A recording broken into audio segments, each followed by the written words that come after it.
আসসালামু আলাইকুম রহমতুল্লাহ।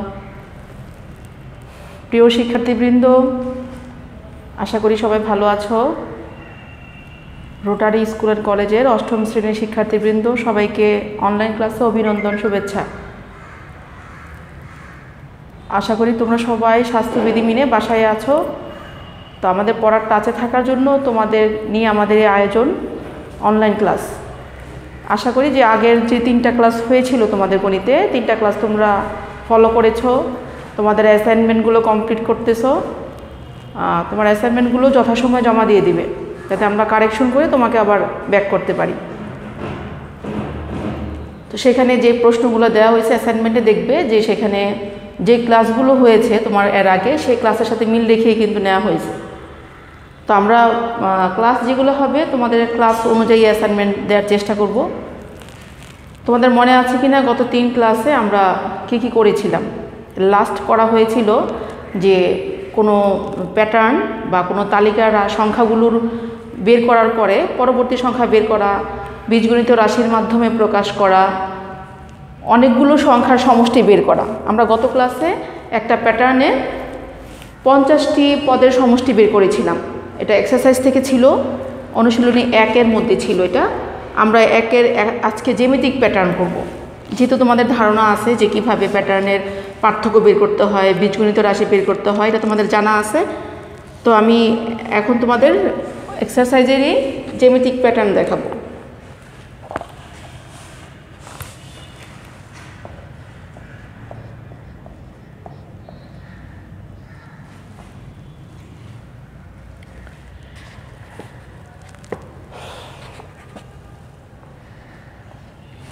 নয় নাম্বার কোশ্চেনটা দেখো, এখানে কি আছে? একটা জ্যামিতিক চিত্র দেয়া আছে। হ্যাঁ, চিত্রটা এরকম।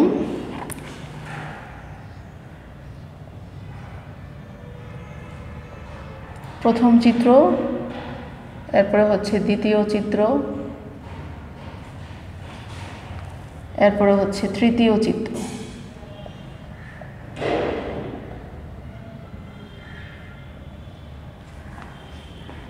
এটা হচ্ছে চিত্র 1, চিত্র 2, 3। এটা জ্যামিতিক প্যাটার্ন, তার 3টা চিত্র দেওয়া আছে। প্রশ্ন হলো কাঠির সংখ্যার তালিকা বের করো। তাহলে আমরা তালিকা কীভাবে বের করব? ক নাম্বার যদি করতে চাই, আমরা লিখব যে প্রথম চিত্রে কাঠির সংখ্যা আমরা গুনে নিব কয়টি আছে। দেখো, 1টা 2টা 3টা 4টা, 4টি। দ্বিতীয় চিত্রে কাঠির সংখ্যা হচ্ছে, খেয়াল করো, 1 2 3 4 5 6 7, 7টি। আচ্ছা, তৃতীয় চিত্রে কাঠির সংখ্যা হচ্ছে 1 2 3 4 5 6 7 8 9 10, 10টি। সুতরাং কাঠির সংখ্যার তালিকা যদি আমরা নির্ণয় করি, কয়টি হবে? 4টি, 7টি, আর হচ্ছে 10টি। তাহলে আমরা তালিকাটা করে ফেললাম। যে প্যাটার্ন আকারে যদি পাশাপাশি লিখি কমা দিয়ে, তাহলে সেটা এরকম হবে 4 7 এবং 10। নেক্সট কোশ্চেন হচ্ছে পরবর্তী সংখ্যাটি, অর্থাৎ আমাদের পরের চিত্রে 4 নাম্বার চিত্রে কাঠি কতটা হবে সেটা আমরা কিভাবে বের করব। পরবর্তী সংখ্যাটি কিভাবে বের করবে, অর্থাৎ পরবর্তী চিত্রের কাঠির সংখ্যা কিভাবে বের করবে, সেটা তোমাদের মনে আছে যে আমরা উদাহরণ করেছিলাম। একদম সেম মেথডে আমরা এটা করব। ক নাম্বারে আমরা যে তালিকাটা পেয়েছি সেটাকে ব্যবহার করব। দেখো, আমরা লিখব খ নাম্বার করার জন্য ক হতে পাই কাঠির সংখ্যার তালিকা।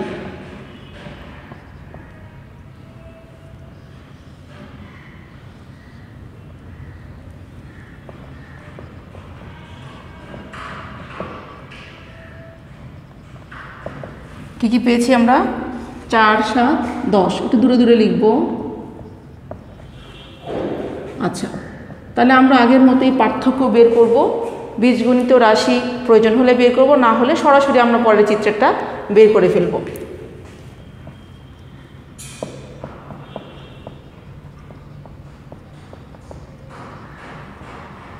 পাশাপাশি দুইটি সংখ্যার পার্থক্য, দেখো 7 থেকে 4 চলে গেলে থাকবে 3, 10 থেকে 7 চলে গেলে থাকবে 3।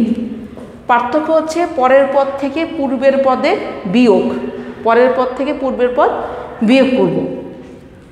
তাহলে আমরা এখানে দেখতে পাচ্ছি যে পার্থক্য আমার দুটোই আসছে কত, 3। তাহলে পাশাপাশি দুইটি পদে পার্থক্য 3। আমরা এখানে দেখতে পাচ্ছি সবসময় আমরা যেই ল্যাঙ্গুয়েজগুলো লিখি এখানে তাই লিখব। লক্ষ্য করি প্রতি ক্ষেত্রে পার্থক্য 3, অর্থাৎ প্রতিটি পদ পূর্বের পদ অপেক্ষা 3 বেশি। প্রতিটা পদই আগের পদ থেকে 3 বেশি করে আসে। তাহলে আমরা যদি পরবর্তী পদ বের করতে চাই তাহলে নিশ্চয়ই 10 থেকে আরও 3 বেশি হবে। সুতরাং পরবর্তী চিত্রের কাঠির সংখ্যা হবে পূর্ববর্তী চিত্রের কাঠির সংখ্যা অপেক্ষা 3 বেশি, অর্থাৎ আমরা 3টা কাঠি আগের চেয়ে বেশি পাব। তাহলে পরবর্তী চিত্রের কাঠির সংখ্যা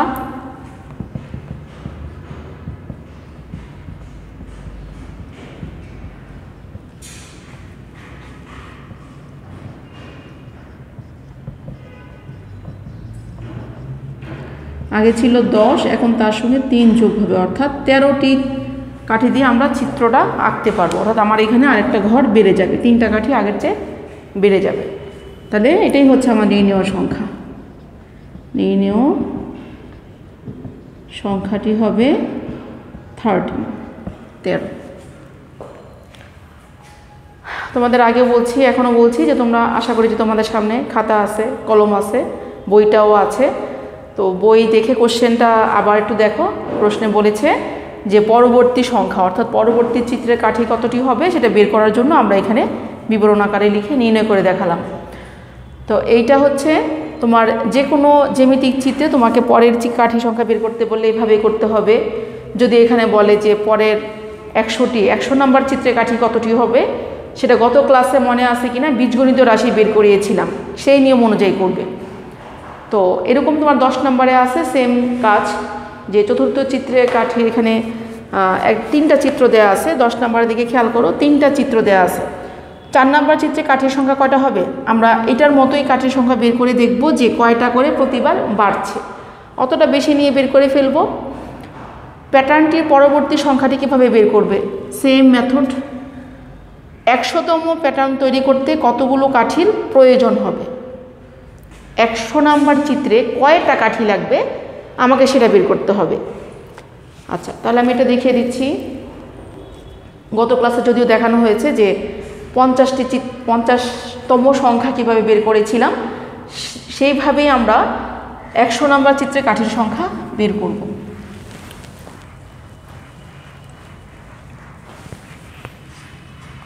আমি এখান থেকে শুধু গ নাম্বারটা করিয়ে দিচ্ছি, কারণ ক আর খ তোমাকে যে নিয়ম দেখালাম সেই নিয়মেই হবে।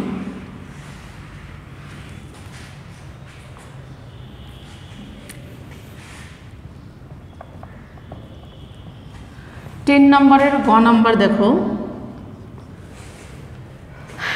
আমরা কিছুক্ষণ আগে যে কোশ্চেনটা সলভ করলাম 9 নাম্বারটা, সেটার সাথে কিন্তু মিল আছে। এটার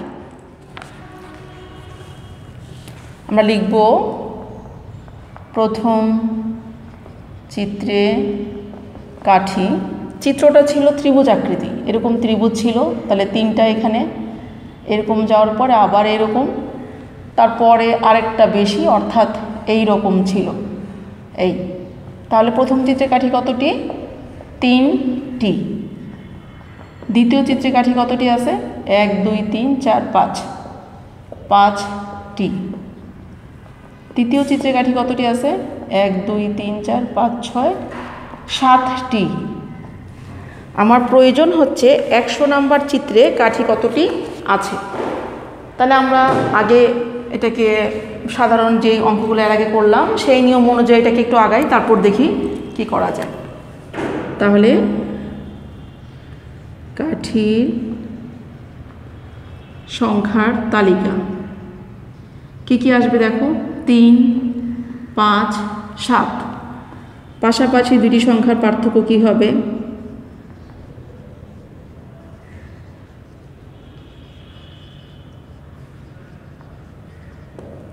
5 থেকে 3 গেলে 2, 7 থেকে 5 গেলে 2, এভাবে চলবে। তাহলে আমরা দেখতে পাচ্ছি প্রতি ক্ষেত্রে পার্থক্য একই। লক্ষ্য করি প্রতি ক্ষেত্রে পার্থক্য 2। এবার আমাকে খেয়াল করতে হবে যে কিভাবে এটাকে বীজগণিত রাশি বের করব। সেই রাশির সাহায্যে 100 নম্বর চিত্রের কাঠির সংখ্যা বের করব, কারণ আমরা এখানে এতগুলা চিত্র তো আঁকবো না। 100 পর্যন্ত চিত্র না এঁকে কীভাবে কোন সিস্টেম অনুযায়ী সহজেই 100 নম্বর চিত্রে কাঠি বের করতে পারি আমরা সেই নিয়মটাই দেখব। খেয়াল করো, তাহলে প্রথম চিত্রে কাঠি কতটি ছিল? 3টি। আচ্ছা, আমরা 3কে ভেঙে লিখতে পারি। পার্থক্যের সঙ্গে যদি 1 দেই তাহলে 2 একে 2, আমার হইতে হবে কত? 3। 3 হওয়ার জন্য তো আরও 1 লাগবে। দ্বিতীয় চিত্রে কাঠি কতটি? 5টি। 5 পেতে চাইলে পার্থক্যকে 2 দিয়ে গুণ দিব। পার্থক্য গুণ 2, তাহলে দেখো প্রথম চিত্রে কাঠি পার্থক্যের সঙ্গে 1, প্রথম চিত্রে 1, দ্বিতীয় চিত্রে পার্থক্যের সঙ্গে 2, 2 দুগুণে হলো 4, আমার লাগবে 5, তাহলে আমি 1 যোগ করে দিচ্ছি। তৃতীয় চিত্রে কাঠি কতটি আছে? 7টি। তাহলে আমি এখানে কি লিখব? পার্থক্য গুণ 3, 3 নাম্বার চিত্রে, তাই 3 হবে, যোগ হচ্ছে 1। এইভাবে আমরা দেখতে পাচ্ছি পার্থক্যের কোনো পরিবর্তন নাই প্রত্যেকবারই। যেহেতু পার্থক্য আমার এখানে 2, প্রত্যেকবার আমি 2 লিখেছি। প্রথম চিত্রে 1, দ্বিতীয় চিত্রে 2, তৃতীয় চিত্রে 3, তার সঙ্গে 1 যোগ করলে আমার সেই আগের সংখ্যাটা পেয়ে যাই। তাহলে কাঠির সংখ্যা নির্দেশক বীজগণিতীয় রাশি, সেই রাশিটা কেমন হবে দেখো। পার্থক্য যেটা পরিবর্তন হয়েছে তার নাম দিলাম ক, যোগ হচ্ছে 1, কারণ প্রত্যেকটা জায়গায় আমাদের পার্থক্যের কিন্তু কোনো পরিবর্তন হয়নি, তাই পার্থক্য যেমন ছিল তেমনই হলো। আর যেটা পরিবর্তন হয়েছে প্রথম চিত্রে 1, দ্বিতীয় চিত্রে 2, তৃতীয় চিত্রে 3, তাই আমরা এখানে পরিবর্তনে ক দিয়েছি। ক দিয়ে কি বোঝায়? যে কত নাম্বার চিত্রের সেটা আমরা মান বসালেই হয়ে যাবে। আর 1 যেহেতু ফিক্সড ছিল এখানে, তাই 1 বসলো। তাহলে 100তম চিত্রে কাঠির সংখ্যা আমরা কয়ের জায়গায় 100 বসিয়ে দিব, তার মানে 201। এটাই হচ্ছে আমাদের কাঙ্ক্ষিত সংখ্যা, এটাই হচ্ছে আমাদের নির্ণয় সংখ্যা। এখন যদি বলে 100টা চিত্রের কাঠির সংখ্যার সমষ্টি, অর্থাৎ 100টা চিত্র যোগ করলে মোট কতগুলা কাঠি পাওয়া যাবে বা কতগুলা সংখ্যা হবে, তখন আমরা কি করব? গত ক্লাসে করেছিলাম, মনে আছে কিনা তোমাদের, যে 50টা চিত্রের কাঠির সংখ্যা কি হবে? সমষ্টির সূত্র হবে প্রথম সংখ্যা যোগ শেষ সংখ্যা গুণ পদ সংখ্যা ডিভাইড বাই 2। সেই সিস্টেম অনুযায়ী আমরা করে দিব, তাহলেই হয়ে যাবে। তোমরা একটু খেয়াল করে দেখো, আবার লিখে নিতে পারো, একটু দ্রুত লিখে ফেলবে।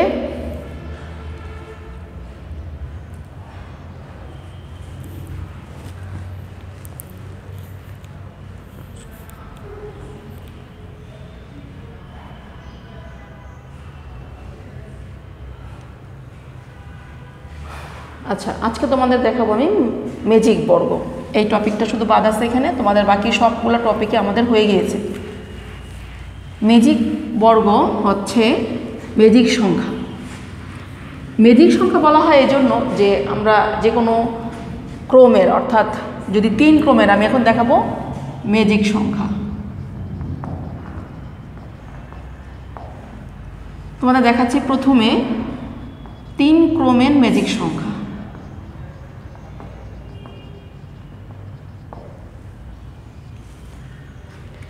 তিন ক্রমের ম্যাজিক সংখ্যা দেখানোর জন্য আমি প্রথমে একটা বড় বর্গক্ষেত্র নিব,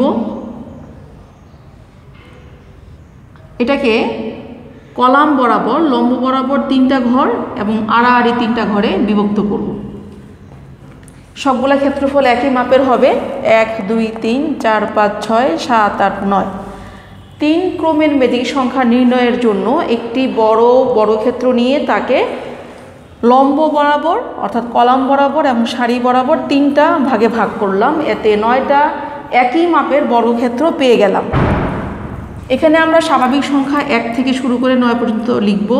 2 3 4 5 6 7 8 9। এখন এটা থেকে আমরা কিভাবে পেতে পারি? 3 ক্রমের হচ্ছে, দেখো লম্ব বরাবরও 3টা সংখ্যা আছে, আড়াআড়িও 3টা সংখ্যা আছে। লম্ব বরাবর যোগ করলে যেই রেজাল্ট আসবে, আড়াআড়ি যোগ করলে একই রেজাল্ট আসতে হবে, কোনাকুনি যোগ করলে একই রেজাল্ট আসতে হবে, যেভাবে করি না কেন একই রেজাল্ট আসতে হবে। এখন কিন্তু আসবে না, তাহলে আমরা কিভাবে সংখ্যাগুলোকে সাজালে একই রকমের সংখ্যা পাব? দেখো প্রথমে কি কাজ করব আমি ধাপে ধাপে তোমাদের দেখাই দিচ্ছি, তোমাদের বইয়ে দেয়া আছে বিষয়গুলো, তারপর তোমাদের বুঝিয়ে দিচ্ছি। প্রথমে কেন্দ্রে যেটা ছিল এটা লিখব, শুধু মাঝখানেরটা। আচ্ছা, তারপর কি করব?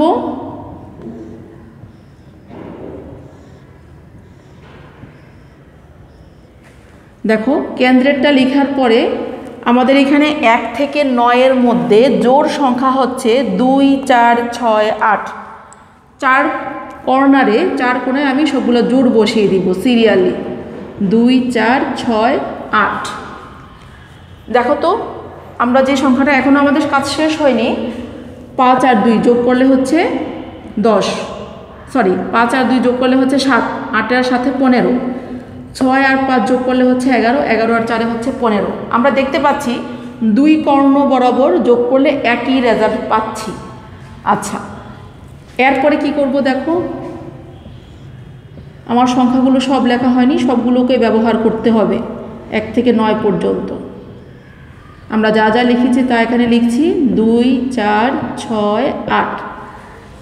খেয়াল করো যে এখানে কত নিলে আমরা বুঝতেছি যে এই 2 কর্ণ বরাবর যেহেতু যোগ করে আমরা পেয়েছি যোগফল 15 পেয়েছি, যোগফল পেয়েছি 15। এখন আমার প্রত্যেকটা জায়গায় যোগফল 15 পেতে হবে। 6 আর 2 যোগ করলে হচ্ছে 8, আর কত হলে 15 হয়? 7 হলে। এরপর দেখো 6 আর 8 যোগ করলে 14, আর কত হলে 15 হয়? 1 হলে। 8 আর 4 যোগ করলে 12, কত হলে 15 হয়? 3 হলে। 2 আর 4 6, আর কত হলে 15 হয়? 9 হলে। দেখো আমাদের সবগুলো সংখ্যা চলে এসেছে, খেয়াল করো 1 2 3 4 5 6 7 8 9। এবার যোগ করে দেখো লম্ব বরাবর, 9 আর 5 14 আর 1 11, 7 আর 5 12 আর 3 15। আমরা মিল খুঁজে পেলাম। একই প্রক্রিয়ায় তোমাকে যদি বলে 4 ক্রমের ম্যাজিক সংখ্যা বের করো, তাহলে কি করবে? 4 ক্রমের ম্যাজিক সংখ্যা, দেখো একই প্রক্রিয়ায় আমি 3টা ঘর না নিয়ে এখন নিব কি, বড় বড় ক্ষেত্রে 4টা ঘর নিব টোটাল। খেয়াল করো প্রথমে একটা বড় বর্গক্ষেত্র নিব, 4 ক্রমেরটাও দেখাই দিচ্ছি, তোমার বইয়ে বিবরণ দেওয়া আছে। 1 2 3 4 একইভাবে, তাহলে 4টা লম্ব বরাবর এবং 4টা আড়াআড়ি, এতে কয়টা হলো? টোটাল 16টা হলো। আমরা স্বাভাবিক সংখ্যা 1 থেকে 16 পর্যন্ত সিরিয়ালি লিখে ফেলব।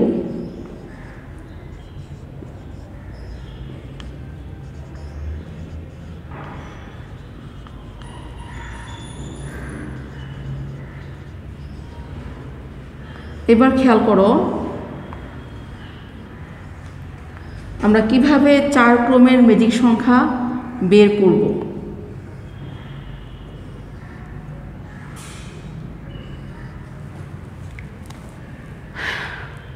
দেখো প্রথমে আমার কর্ণ বরাবর যে সংখ্যাগুলো আছে, এই কর্ণ, আবার এই দিক বরাবর যে সংখ্যাগুলো আছে সেগুলা বিপরীত ক্রমে লিখব, মানে উল্টা দিক থেকে লিখব। তাহলে আমি যদি এটাকে উল্টায় লিখি তাহলে 16 এখানে হবে। দেখো আমি কর্ণ বরাবর সংখ্যাগুলোকে বিপরীত ক্রমে লিখছি, কর্ণ বরাবর সংখ্যাগুলোকে বিপরীত ক্রমে লিখছি। প্রথমে 16, এরপর হচ্ছে 11, তারপরে হচ্ছে 6, তারপরে আসবে 1। একইভাবে এই ক্রমের সংখ্যাগুলোকে উল্টা দিক থেকে লিখব, 4, 7, 10 আর হবে 13। আচ্ছা, তাহলে আমরা কোনাকুনি যোগ করে দেখি তো দুটো একই সংখ্যা আসে কি না। 10 আর 13 23, আর 7 30, আর 4 34, 16 আর 11 27, আর 6 33, আর 1 34। আমরা দুইটা কোণ দেখলাম, একই রেজাল্ট আসছে। সেই সংখ্যাটা কত? 34। এবার যেটা লিখেছিলাম, আমাদের কিন্তু সবগুলো সংখ্যা লেখা শেষ হয়নি। তাহলে আমরা আরও বাকি সংখ্যাগুলো কিভাবে লিখব খেয়াল করো।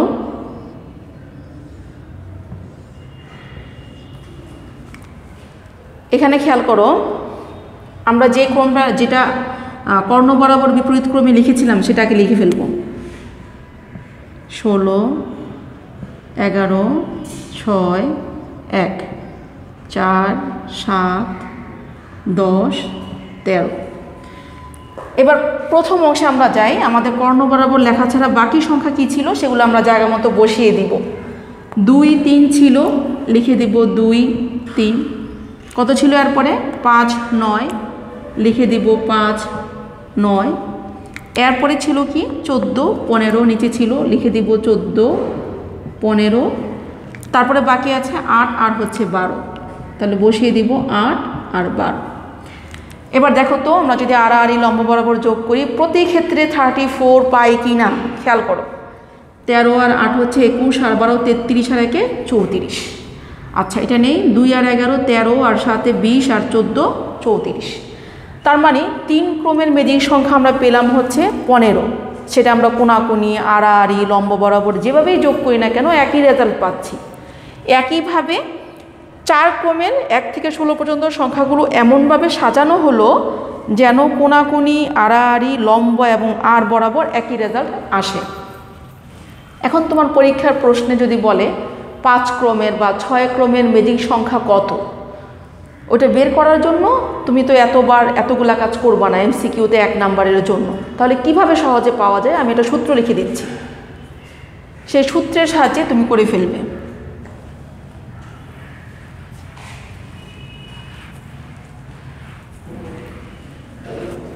দেখো, যে কোনো ক্রমের, সেটা 3, 4, 5 যে কোনো ক্রমের ম্যাজিক সংখ্যা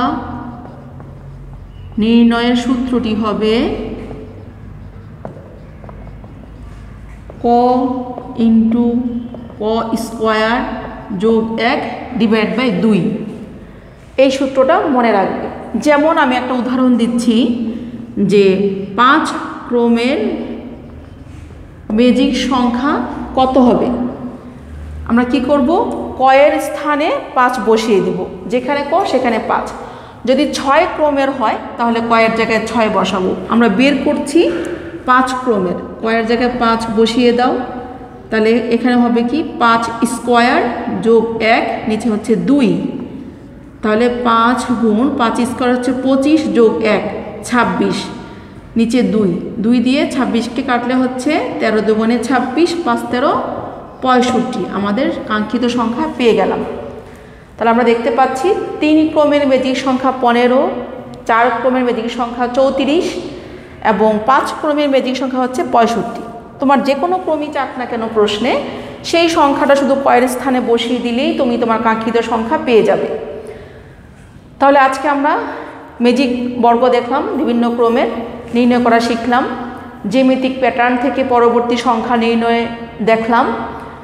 অনেকগুলো জ্যামিতিক চিত্রের কাঠির সংখ্যা 100 বা 200তম চিত্রের কাঠির সংখ্যা কিভাবে বের করব সেটা আমরা দেখলাম। তাহলে তোমাদের যে অ্যাসাইনমেন্ট দিয়েছি প্রথমটা, সেখানে কিন্তু ছোট ছোট প্রশ্ন ছিল। নেক্সট অ্যাসাইনমেন্টে কিন্তু আমি একটু বড় প্রশ্ন দিব যে ম্যাজিক সংখ্যা নির্ণয়ের কাজ ধাপে ধাপে উল্লেখ করবে, তারপরে হচ্ছে বীজগণিত রাশির মাধ্যমে কোনো বড় সংখ্যা বের করবে, সমষ্টি বের করবে, এই কাজগুলো। তাহলে তোমরা অবশ্যই ক্লাসগুলো ফলো করবে এবং সেই অনুযায়ী দেখবে, তাহলে ইনশাল্লাহ পেরে যাবে। তাহলে আজকে এই পর্যন্তই। তোমাদের কাজ থাকবে সৃজনশীলগুলো একটু প্র্যাকটিস করা। আর স্কুলে যেহেতু আসো তোমরা অ্যাসাইনমেন্ট নিয়ে, তুমি বা তোমার গার্ডিয়ান আমাকে সেগুলো বাসায় যেটা রাফ করবে বা নিজে প্র্যাকটিস করবে সেটা দেখাতে পারো। তাহলে আজকে এই পর্যন্তই। সবাইকে অনেক ধন্যবাদ। সবাই ভালো থাকবে, সুস্থ থাকবে। সবাইকে অসংখ্য ধন্যবাদ, শুভেচ্ছা। সবাইকে অনেক ধন্যবাদ। আল্লাহ হাফেজ। আসসালামু আলাইকুম রহমতুল্লাহ।